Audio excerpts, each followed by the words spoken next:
मैं आदम की औलाद का क़यामत के दिन सरदार रहूँगा। वाला फ़ख्री,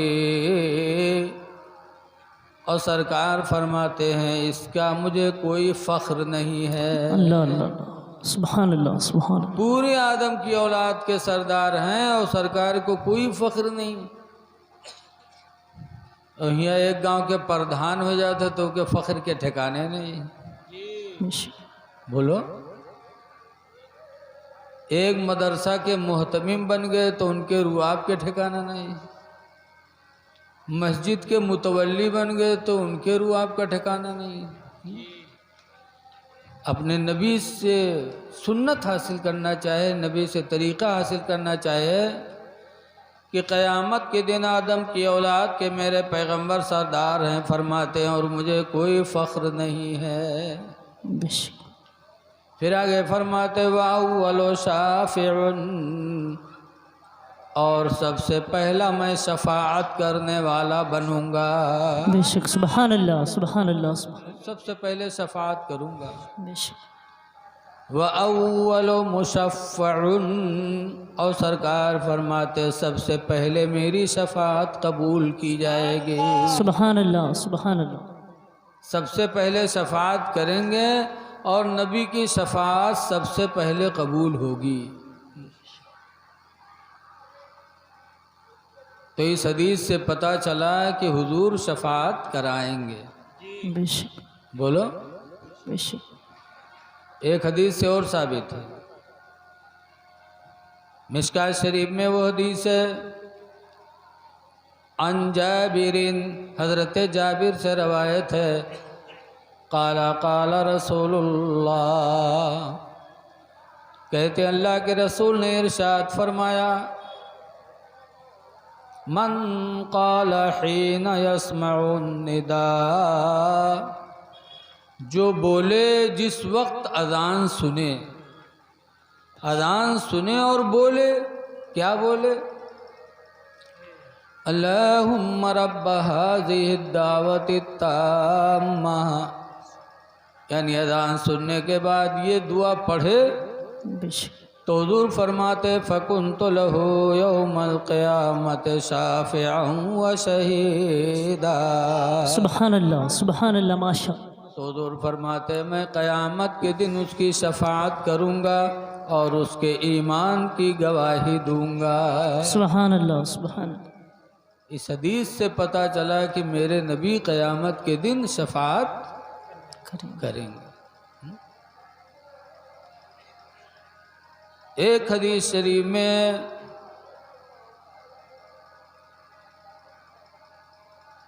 कि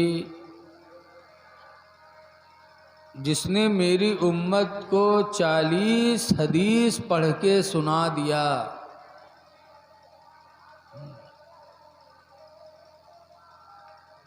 अर्बईना हदीसा का लफ्ज़ हदीस में आया है कि जो मेरी उम्मत तक 40 हदीस दीनी के मामले में पहुंचा दिया, तो हुजूर वहाँ भी फरमाते फ़कुन्तु लहू यौमल क़ियामति शाफ़िय्यन व शहीदा, मैं क़यामत के दिन उसकी शफ़ाअत करूँगा और उसके ईमान की गवाही दूँगा।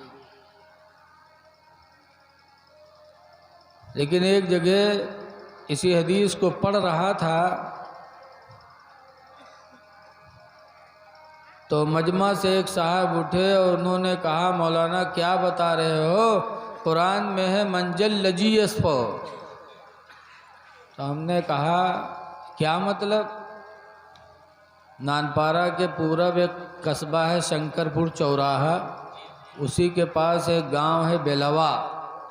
बेलवा में तकरीर कर रहा था, जब यह हदीस मैंने पढ़ी तो एक साहब खड़े हो गए, बड़े मालदार थे, कहा कुरान में तो लिखा है मंजल लजीयस फो। तो हम कहा कहाँ मतलब। तो कहते कोई कोई सफ़ात ना करिए। तो हम कहा आगे क्या लिखा है, आगे और पढ़ो। तो कहते हम हाफिज जी थोड़ो है जो कुरान सुने तुमका। तो हमने कहा हाँ, आपको आधी बात रटाई ही इसलिए गई है कि आपका भी ईमान ख़राब हो, दूसरों का भी ख़राब हो।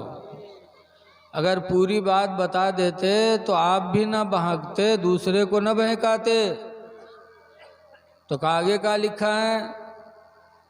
तो हमने कहा अल्लाह ताला ने फरमाया है मंज़ल्लज़ी यशफ़उ इंदहु, कौन है जो क़यामत के दिन अल्लाह के नज़दीक किसी की सिफारिश करे, इल्ला बिइज़्निही, मगर खुदा की इजाज़त से। खुदा की इजाज़त से शफाअत कराएगा। अल्लाह जिसको इजाज़त दे वो क़यामत के दिन खुदा के नज़दीक दूसरी की शफाअत कराएगा। अब इजाज़त किसको देगा? अल्लाह जिसको ज़्यादा चाहेगा उसी को इजाज़त देगा। और हमारे नबी से ज़्यादा किसको चाहेगा अल्लाह? अल्लाह खुद 30वें पारे में फरमाता वला सौफ़ युअतीका रब्बुका फतरदा, अन करीब है महबूब तुमको तुम्हारा रब इतना देगा कि तुम राज़ी हो जाओगे। तो हुजूर शफाअत कराएंगे। एक हाजी क़यामत के दिन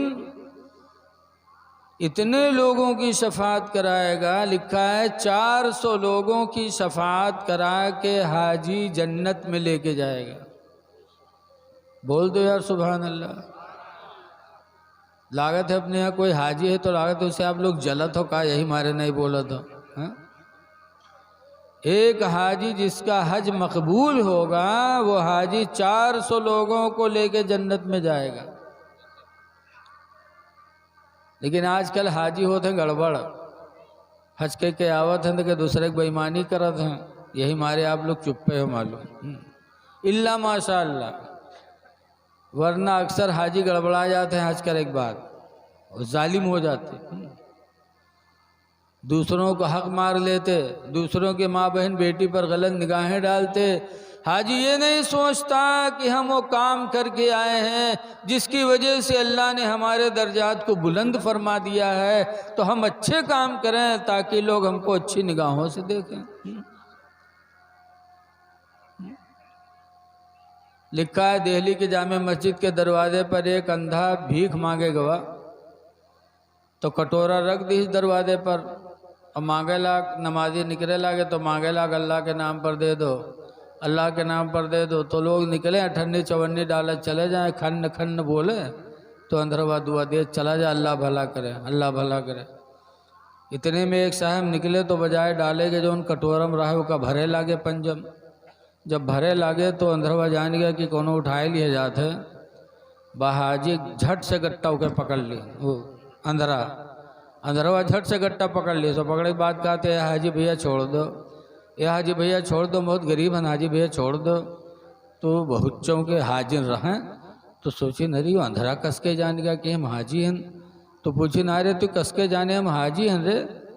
तो अंदरवा कहते हैं हाजी भैया अत्ता लटा काम हाजी के अलावा कोई न करी भैया छोड़ दे, अत्ता लटा काम हाजी के अलावा कोई न करी भैया छोड़ दे छोड़ दे। बताओ अल्लाह हज की तौफीक दे दे तो बहुत संभल के रहना चाहिए।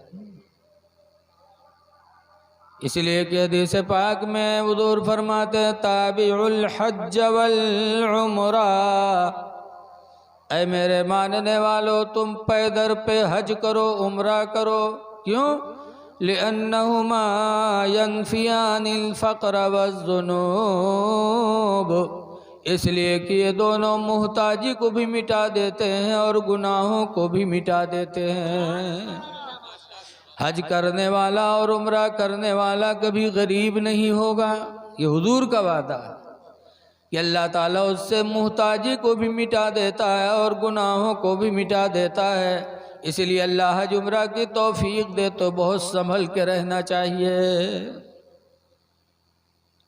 एक हाफिज 10 लोगों की शफात कराएगा। हदीस पाक में अन अली, हज़रत अली से रवायत है मन क़राअल कुरान व मिला बिमा फी, जिसने कुरान पढ़ा कुरान पर अमल किया अदखुलहुल्लाहु फिल जन्ना, तो अल्लाह ताला उसको जन्नत में दाखिल करेगा। व युशफ़्फ़अहु फ़ी अशरतिम मिन अहले बैती, और उसके घर के 10 लोगों के बारे में उसकी शफाअत कबूल की जाएगी। कुल्लुहुम क़द वजबत लहुमुन्नार, और वो 10 ऐसे होंगे जिनके लिए जहन्नम वाजिब हो चुकी होगी। 10 जहन्नमियों की हाफिज़ कुरान क़यामत के दिन शफाअत कराएगा। हदीस शरीफ गवाही दे रही है। तो मेरे नबी का क्या आलम होगा। इसीलिए आला हज़रत इमाम अहले सुन्नत फरमाते हैं कि पेश हक़ मौजूदा शफाअत का सुनाते जाएंगे, पेश हक़ मौजूदा शफाअत का सुनाते जाएंगे।